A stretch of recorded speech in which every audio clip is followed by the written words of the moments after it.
it's all right.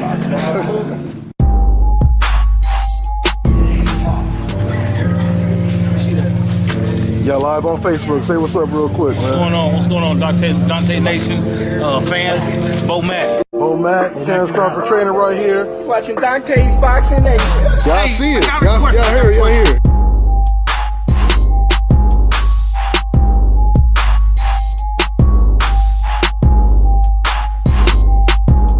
What's going on, y'all? We'll try to go ahead and get Terrence Crawford's trainer on the horn and see what his thoughts on it is.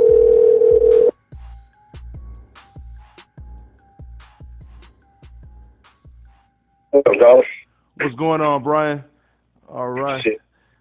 So, hey, once again, man, I gotta say it again. Congratulations, big win this past weekend.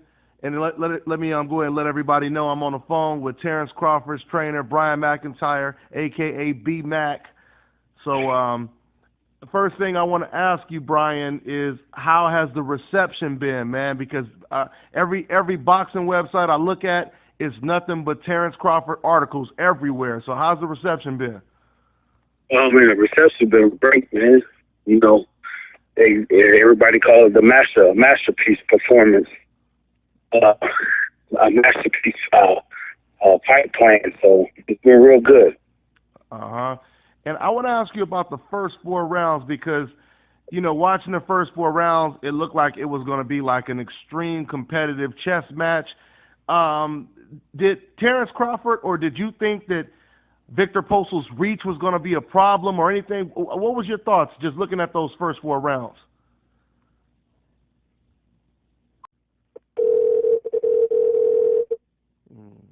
Not good. Yeah, man, I got bad service, man, in this fucking neighborhood. Okay. You want me to hit you later, or is nowhere you could go? No, it's cool. I just came out to my car. Oh, okay. All right. Let me go ahead and rewind just a little bit so we got that first question off. So once again, guys, we got disconnected, so let's go ahead and continue where I left off. I was asking you about those first 4 rounds. They were real competitive, and it looked like it was about to be a real close fight. Figuring it out at the beginning and he just adjusted, or what was your thoughts looking at those first 4 rounds? Well, like he was coming back to the corner, I just kept telling him it was too close. That round was close, man. You know, he said, I know, or okay. So he knew right there to kick him into the second gear and pick up the pace on him a little bit, you know. Mm-hmm. Yeah. Take a little bit more chances and try to go, a different style, like, instead of doing a lot of movement and not punching, you better catch and release. Start catching and release it after that. I mean, was that the plan, B-Mac, to move around the ring more and outbox him? Was that always the blueprint, or what? That was the blueprint because I watched you. I really the fight I really watched was a Lundy fight. Lundy got a lot of dog in him, and I know Terrence liked to switch southpaw, and Lundy switched to southpaw too. So I know that was a couple of years ago, but I believe that's the only southpaw he fought in his last couple fights. So I watched that, and Lundy is shorter than Terrence, but Lundy's jab was killing Postol. And Postol cannot fight when he moves to his right. He cannot. He don't throw no punches. When he moves to his right, he'll reset. That's all he do. He'll reset. So I knew that going into the fight. Okay. So yeah, because I was under the impression, I thought, I think a lot of people thought that Terrence Crawford, he was going to have to get on the inside, and it was going to be Postol trying to keep him at a distance. But it looked to me like Crawford, or you guys, you actually beat Postol at his own game. You know what I mean? Exactly. Because he used to fighters coming straight at him, coming to him. He used to that. So that he used to that. He'll do certain punches like the right uppercut, come back with the hook. You know what I'm saying? He'll keep you on the outside. He keep you on the outside until he ready to come in. But if you keep him moving, you keep him moving his feet. You won't let him set up his punches. He gotta be he'll how he start with his combination. He'll get a couple hops in there. And at the same time he hopping, he'll try to find the range with his little paw jab. Yeah. You don't give him an opportunity to do that, he don't know what to do after that. How many times you think Terrence Crawford hurt him in a fight? Oh man, damn near almost every round, probably, man. Almost every round. Mm-hmm. And I mean, like, cause and then another thing that I saw is if he get hit with a solid shot, oh man, he don't have no legs, none. Mm. After Bud dropped him, I think it was the second time in the 5th round. Did you recognize he did not engage? He didn't throw a jab. He didn't throw nothing because he was so discombobulated with the movement and the speed and power that he just all he wanted to do was try to chase Bud around the ring. And what we tried to do was move to Bud's right, have Bud move to his right so he can run it to the right hand. Mm-hmm. But he didn't want to throw it no more after that. Because I wanted him to catch his right hand, and with a straight left. Because I was there all night that was there, but he wouldn't throw it though. He wouldn't throw it because he was worried about that counter, like you basically were saying, right? Yes, definitely that. And in the 12th round, I noticed Terrence Crawford. It looked to me like he looked over at you and he shook his head like you told him to do something. And seconds after that, all of a sudden, he switched it up on Postol, and he went into the high guard, went toe-to-toe with Postol, kind of staggered him a little bit, and then Postol kind of backed up. Did you guys plan that, or was that just spontaneous? No, I told him in the corner, I said, well, hey, listen, be careful. I said, be careful. I told him, I said, walk towards him, but be careful at the same time. Mm-hmm. And he Postol did something, and he said he did something, made a gesture, and then Bud looked at me and I gave that nod, and I was like, "Shit, walk his ass down, then." You know what I'm saying? but he didn't want that action though, man. He did not want that action. Yeah, that's why I was surprised, Brian. What he said at the press conference, he kept saying, I tried to give fans the fight they wanted, to see or whatever, but when Crawford came forward, he got up out of there, right? I mean, he started backing up. He didn't stand his ground, and and then they also complimented Roach and Postol. They also complimented Terrence Crawford's speed and power, So right. So that I guess that explains why he didn't come forward, right? Yeah, it was killing him. It was killing him, and you know what? And they said we was in over our head. I just keep thinking about that, man. They said we was in over our head. Are you kidding?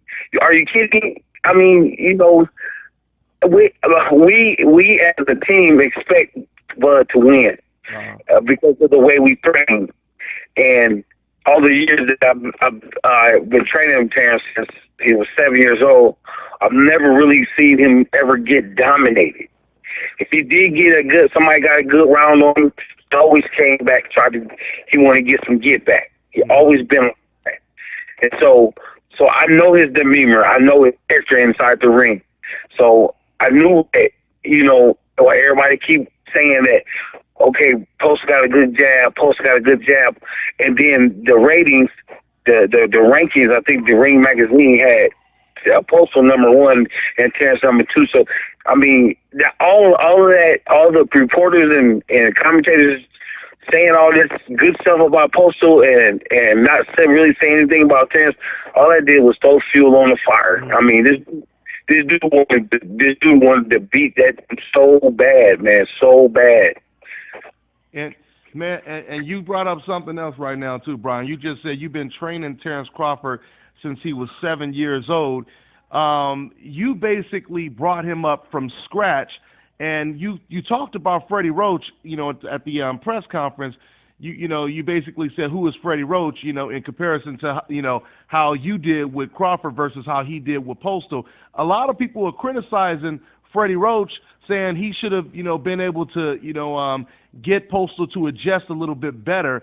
Is that just an example of how good a trainer you are? Because, like you said, you trained him from scratch, as opposed to Freddie Roach kind of training a lot of the fighters later on. Well, yeah, well, I'm not gonna say a good of a trainer that I am than him. What that is just the relationship and the relationship that we have inside the ring and outside of the ring. You know what I'm saying? Just me and Terrence is like Freddie Roach and Manny Pacquiao. Uh-huh. You know what I'm saying? Uh-huh. They got that good chemistry. They got to give chemistry in the ring. They got to give chemistry out of the ring. Freddie has brought Manny a long way. I don't know if he was a champion when he got him, but when he got him to where he at now, and he's just all in the trainer that he had, him and Bubo, man, that's phenomenal. That's phenomenal. Where he has taken Pacquiao, where they went together, and now me and Terrence is about to go on the same ride that they've been on. Uh-huh. You know what I'm saying? Yeah. I never thought in my mind, okay, you been with this dude for 2 fights, literally 2 fights, so that's literally 12 weeks or 4 months.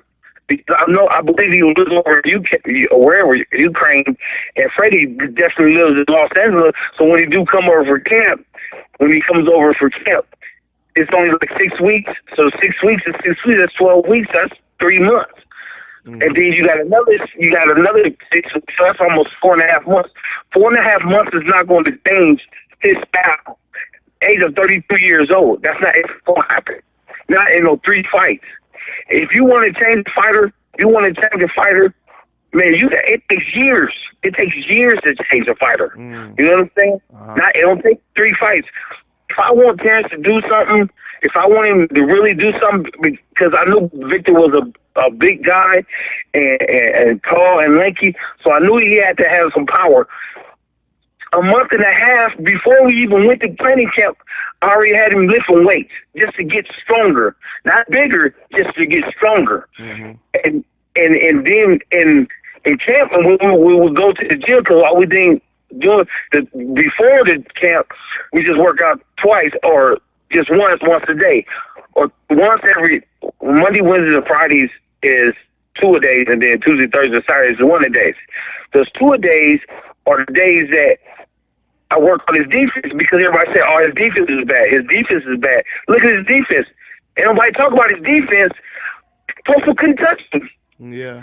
So that's why I worked on the whole time. So I know it's going to take damn near 2.5 to 3 months to get it stuck in this kid's head. Okay, man, we got to tighten up that D.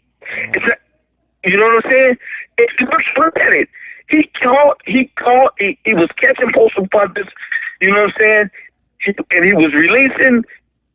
I mean, that was my biggest thing. Your defense got to get better in the early rounds, because it takes some time to warm up. And once he warms up and he gets that rhythm, he put his hands out to his ankles. You ain't going to touch him because he has that rhythm. You know what I'm saying? Yeah, absolutely. Is that what you were basically implying when you said, who's Freddie Roach, at the end of the fight, at the post-fight press conference? Were you just comparing your training skills to Freddie Roach's training skills? Well, yeah, I'm not going to say a good of a trainer that I am than him. What that is just the relationship and the relationship that we have inside the ring and outside of the ring. You know what I'm saying? Just me and Terrence is like Freddie Roach and Manny Pacquiao. Uh-huh. You know what I'm saying? Uh-huh. They got that good chemistry. They got to give chemistry in the ring. They got to give chemistry out of the ring.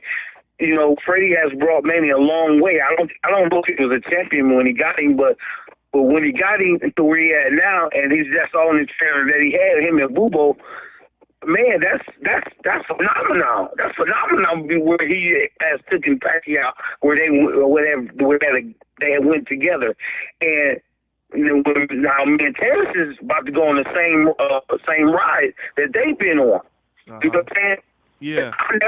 I never thought in my mind, okay, you be able to just do for 2 fights, literally 2 fights, so that's literally 12 weeks or 4 months.